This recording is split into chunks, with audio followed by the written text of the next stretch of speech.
पश्चिम बंगाल के दिल में बांस के झुरमुटों और धूप से सराबोर धान के खेतों के बीच बेगुनकोडोर रेलवे स्टेशन है।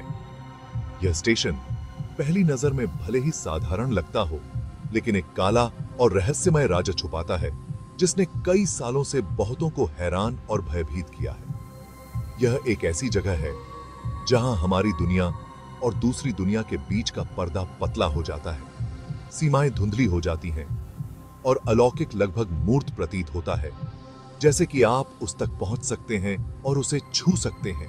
स्थानीय लोग इसके बारे में धीमी आवाज में बात करते हैं। उनकी आंखें उस डर से फैली हुई हैं जो पीढ़ियों से चली आ रही हैं। मानसून की एक उमस भरी शाम को पहली बार लगा कि कुछ गड़बड़ है। मैं अभी अभी अपने राउंड्स खत्म करके रात को आराम करने के लिए तैयार हो रहा था। मेरा परिवार, मेरी प्यारी पत्नी और 2 छोटे बच्चे स्टेशन बिल्डिंग में बने हमारे क्वार्टर्स में सो रहे थे।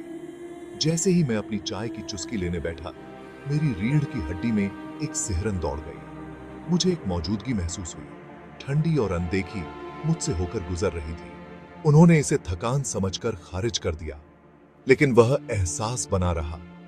फिर उसने उसे सुना, एक धीमी आहट, बमुश्किल श्रव्य। ऐसा लग रहा था मानो बाहर खाली प्लेटफॉर्म से निकल रही हो।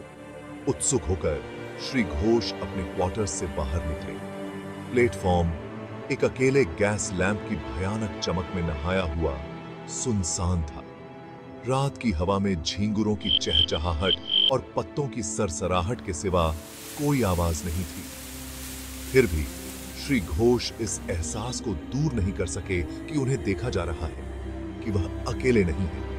हर आहट हर रात जारी रही और तेज होती गई और जोरदार होती गई। ऐसा लग रहा था कि वे श्री घोष को बुला रहे हों, उन्हें प्लेटफॉर्म के किनारे की ओर इशारा कर रहे हों। स्टेशन मास्टर के लिए नींद एक दूर की कौड़ी बन गई। उनका कभी कभी जोशीला स्वभाव गायब हो गया था।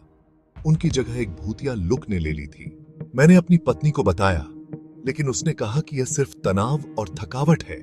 एक खास अंधेरी रात जब श्री घोष अपने राउंड्स पर थे, तो उन्होंने उसे देखा। एक औरत सफेद साड़ी में लिपटी हुई, उसके लंबे काले बाल उसकी पीठ तक फैले हुए, प्लेटफॉर्म के किनारे पर खड़ी थी। वह जम गया। उसका दिल उसकी छाती में जोरों से धड़क रहा था। जम गया। उसका चीखता कि बच गई थी। धीरे से लगभग फुसफुसाते हुए मेरी मदद करो। महिला मुड़ी और एक क्षण के लिए उनकी नजरें मिली। उसका चेहरा पीला और हड्डी जैसा अकल्पनीय दुहक की अभिव्यक्ति में बदल गया था। फिर जितनी जल्दी वह प्रकट हुई, वह पतली हवा में गायब हो गई। श्री घोष बदल चुके थे। उस भूतिया औरत से मुलाकातों ने अपना असर दिखाना शुरू कर दिया था। हर रात वह उसकी फुसफुसाहट सुनता, उसकी ठंडी उपस्थिति को महसूस करता और उसकी भूतिया आकृति को परछाइयों में छिपी हुई देखता। वह अंतर्मुखी हो गया। उसकी आंखें गहरे आतंक को दर्शाती थीं। उसका एक बार का जीवंत व्यक्तित्व फीका पड़ गया। उसकी जगह चिंता और भय की निरंतर स्थिति ने ले ली। फिर त्रासदी आ गई। एक सुबह श्री घोष अपने क्वार्टर्स में मृत पाए गए। उनका चेहरा भयानक भय के भाव में जम गया था। ऐसा लग रहा था जैसे उसने कुछ इतना भयानक देख लिया हो कि उसका दिल ही बैठ गया हो। उन्होंने कहा कि यह दिल का दौरा था, लेकिन हम सब जानते थे यह कुछ और था। गांव में दहशत का माहौल था और हर किसी के अपने अपने सिद्धांत थे। मौत का आधिकारिक कारण दिल का दौरा पड़ना था, लेकिन ग्रामीणों के बीच अलौकिक फुसफुसाहट फैलने लगी। उस भूतिया औरत और उसके श्राप की कहानियां जंगल की आग की तरह फैल गईं। श्री घोष की मृत्यु की खबर जंगल की आग की तरह फैल गई। बहुत समय नहीं बीता था कि गांव में हर कोई भूतिया मुठभेड़ों और श्री घोष के दुखद अंत के बारे में बात कर रहा था। छोटे से समुदाय में दहशत फैल गई। लोग अंधेरा होने के बाद अपने घरों से निकलने से डरते थे और एक बार का जीवंत गांव रात में भयानक रूप से शांत हो जाता था। प्लेटफॉर्म पर फुसफुसाहट तेज हो गई। भूतिया एपरिशंस अधिक बार। ऐसा लग रहा था जैसे स्टेशन ही दूसरी दुनिया का द्वार बन गया हो। हमें परछाई जैसी आकृतियां दिखाई देने लगी, आवाजें सुनाई देने लगी। ऐसा लग रहा था जैसे स्टेशन आत्माओं के साथ जिंदा हो। हवा में एक अकठनीय तनाव था। रेलवे कर्मचारियों ने प्लेटफॉर्म पर परछाई जैसी आकृतियां देखने की सूचना दी। खाली प्रतीक्षालय में गूंजती हुई बेजुबान आवाजें सुनाई दी। स्टेशन की एक बार की जानी पहचानी आवाजें अब भयानक फुसफुसाहट और भूतिया कदमों से बदल गई थीं। एक बार का चहल पहल वाला स्टेशन धीरे धीरे एक अदृश्य आतंक की चपेट में आ रहा था।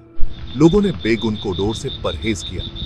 स्टेशन जो कभी प्रगति का प्रतीक था, अब डर का स्मारक बन गया था। जिनके पास स्टेशन का उपयोग करने के अलावा कोई विकल्प नहीं था, उन्होंने डर के मारे ऐसा किया। उजाड़ प्लेटफार्मों से जल्दी से गुजरते हुए उनके दिल उनकी छाती में तेज हो रहे थे। डर लगभग मूर्त था, एक भारी बोझ जो हर उस व्यक्ति पर दबाव डालता था जो प्रवेश करने की हिम्मत करता था। अपने दिलो दिमाग में छाए हुए उस लगातार डर को सहन करने में असमर्थ और अस्पष्टीकृत घटनाओं की बढ़ती संख्या, जो सभी तर्क और कारणों को धता बताती हुई प्रतीत होती थी, रेलवे अधिकारियों ने बहुत विचार विमर्श और जनता की सुरक्षा के लिए चिंता के बाद 1970 में बेगुन कोडोर रेलवे स्टेशन को छोड़ने का कठिन निर्णय लिया। पटरियां खामोश हो गईं और एक बार चहल पहल वाला स्टेशन समय की दया पर छोड़ दिया गया। एक बार चमकीले रंग से रंगा हुआ स्टेशन भवन, जो कभी आशा और प्रगति का प्रतीक था, अब एक भयानक खामोशी में डूबा हुआ। एक भूतिया याद दिलाता था कि कभी क्या था। यह तत्वों के निरंतर हमले के तहत उखड़ने लगा। प्रकृति धीरे धीरे उस पर फिर से दावा कर रही थी जो कभी उसका था। यह कभी प्रगति का स्थान था, जानते हो, संपर्क और भविष्य के लिए आशा का प्रतीक। अब यह बस एक भूतिया शहर है, अपने पूर्व स्व की एक छाया, ढहते हुए बुनियादी ढांचे और उजाड़ की हवा के साथ। बेगुन कोडोर, जो कभी प्रगति और संपर्क का प्रतीक था, एक भूतिया शहर बन गया। एक ऐसी जगह जहां समय मानो रुक गया हो। उन अनदेखी ताकतों की एक भूतिया याद दिलाता है जो हमारी दुनिया को नियंत्रित करती हैं। ऐसी ताकतें जिन्हें हम शायद पूरी तरह से कभी नहीं समझ पाएंगे। स्थानीय लोग, उनके चेहरे डर और चिंता से सने हुए, स्टेशन की भूतिया कहानियों को जो कोई भी सुनता उसे सुनाते, ऐसी कहानियां साझा करते जो रीढ़ की हड्डी तक कंपा देती। हम छायादार आकृतियों की कहानियां सुनाते, बेजुबान आवाजें जो कहीं से भी आती हुई प्रतीत होती थीं, भयानकता का एक एहसास जो घने कोहरे की तरह हवा में लटका हुआ था। कोई भी उसके पास नहीं जाना चाहता था, दिन में भी नहीं।